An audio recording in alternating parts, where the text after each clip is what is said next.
Start by opening your tiny air pump package to find the charging cable, several nozzles, and the air pump itself. Remove the air pump and select the nozzle that fits your MEGABACK backpack. Next, open your MEGABACK's compression compartment and load your items, making sure to zip it up tightly. Open the valve on your backpack and securely attach the nozzle to the valve opening.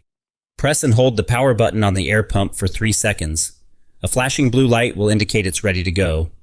Press the button again and the pump will start working. Hold the air pump in place for about 30 seconds or until the backpack is fully compressed. For extra compression, apply some pressure with your hands. Once you're done, carefully remove the air pump and close the valve. Here's a bonus.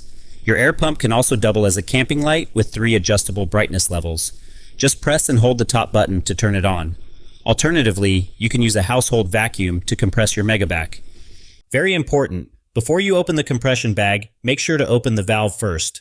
And that's it. Your MEGABACK is now fully compressed and ready for your next adventure.